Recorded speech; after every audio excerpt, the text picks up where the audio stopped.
ഇനി അടുത്തത് selecting row and column. Display ചെയ്യുക. ഒരു ഫുൾ കോളം നെയിം എന്ന് പറയുന്ന കോളം മാത്രം ഡിസ്പ്ലേ ചെയ്യുന്നു. DF of name. Display the name of all students. DF of name. Display the name and city of all students. അപ്പോൾ 2 data ഉള്ളതുകൊണ്ട് ലിസ്റ്റായിട്ട് വേണം data കൊടുക്കാൻ. Name comma city. 2 square bracket close ചെയ്യുക. ഇപ്പോൾ ഇത് ഞാൻ ഇൻട്രാക്റ്റീവ് മോഡിലായതുകൊണ്ടാണ് പ്രിൻ്റ് എഴുതാതെ ചെയ്യുന്നത്. നമ്മൾ എക്സാമിന് എഴുതുമ്പോൾ പ്രിൻറ്റിൻ്റെ ബ്രാക്കറ്റിലാണ് നമ്മളിത് കൊടുക്കേണ്ടത്. പ്രിൻറ്റിൻ്റെ ബ്രാക്കറ്റ് ഓപ്പൺ ക്ലോസ്, അതിൻ്റെ അതിലാണ് നമ്മൾ ഈ ഡാറ്റ കൊടുക്കുന്നത്. എക്സാമിന് എഴുതുമ്പോൾ ഇതാണ് അതിൻ്റെ correct format. Print bracket open DF of name comma city. ഇതാണ് കോളം ഡിസ്പ്ലേ ചെയ്യുന്നത്. എനിക്ക് റോ ഡിസ്പ്ലേ ചെയ്യണം. 101ഉം 104ഉം കാണിക്കണം.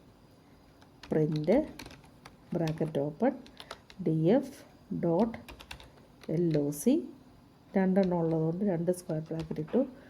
101 കോമ 105. 2 സ്ക്വയർ ബ്രാക്കറ്റ് ക്ലോസ് ചെയ്തു. പ്രിൻറ്റിൻ്റെ ബ്രാക്കറ്റ് ക്ലോസ് ചെയ്തു.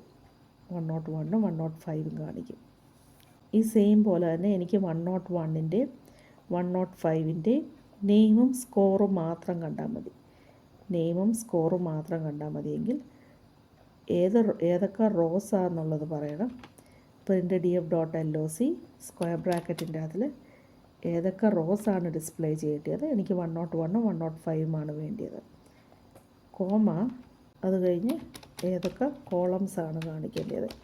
എനിക്ക് നെയിം കോമ സ്കോറാണ് കാണിക്കേണ്ടത്. കോഴ്സ് ക്ലോസ് ചെയ്തു. അത് കഴിഞ്ഞ് ഒരു LOCയുടെ ഒരു സ്ക്വയർ ബ്രാക്കറ്റ് ഉണ്ട്, പ്രിൻറ്റിൻ്റെ ഒരു ബ്രാക്കറ്റ് ഉണ്ട്. അപ്പോൾ 101ൻ്റെയും 105യുടെയും നെയിമും സ്കോറും. ഇത് ഇൻഡെക്സിങ് ആണ്. അതായത് ഏതൊക്കെ ഇൻഡെക്സ് വേണമെന്നോ പറഞ്ഞ് നമ്മൾ കൊടുക്കുന്നു. ഈ സെയിം തന്നെ നെയിം മാത്രം കാണിച്ചാൽ മതിയെങ്കിൽ ഇവിടെ ലിസ്റ്റിൻ്റെ ആവശ്യമില്ല. ഇത് LOCയുടെ സ്ക്വയർ ബ്രാക്കറ്റാണ്. LOCയുടെ ഓപ്പൺ ചെയ്ത സ്ക്വയർ ബ്രാക്കറ്റാണ്. 101ൻ്റെ 105ൻ്റെ നെയിം മാത്രം കാണിക്കുന്നു. ഇതാണ് selecting data from A data frame. ഇനി 101ൻ്റെ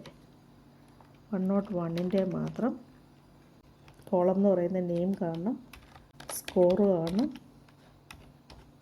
ഏജ് കാണണം. അപ്പോൾ അത് ലിസ്റ്റാക്കണം. 101ൻ്റെ നെയിം, സ്കോറ്, ഏജ്. ഇത് കണ്ടോ, ഈ 2 ആൻസേഴ്സും നോക്കിയാൽ നമുക്ക് മനസ്സിലാവും ഇതൊരു സീരീസ് പോലെയാണ് കാണിച്ചിരിക്കുന്നത്. അതെന്താണ്? ഇവിടെ നമ്മളൊരു സിംഗിൾ കോളം ആക്സസ് ചെയ്തു.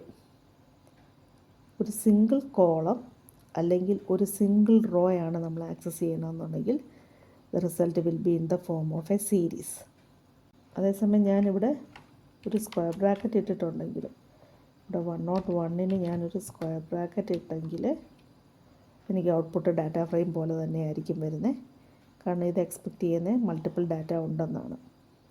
101ൻ്റെ ഒറ്റ സിംഗിൾ റോയിലെ നെയിമും സ്കോറും ഏജും. അപ്പം ആ നെയിം, സ്കോർ, ഏജ് എന്നുള്ളത് സീരീസിൻ്റെ ഇൻഡെക്സ് ആവും, അതിൻ്റെ കറസ്പോണ്ടിങ് വാല്യൂ. ഇത് 101ൻ്റെയും 105യുടെയും നെയിം മാത്രം. അപ്പോൾ 101ൻ്റെ 105ൻ്റെ നെയിം മാത്രം കാണിച്ചിരിക്കുന്നു. ഇതാണ് ഇൻഡെക്സിങ്.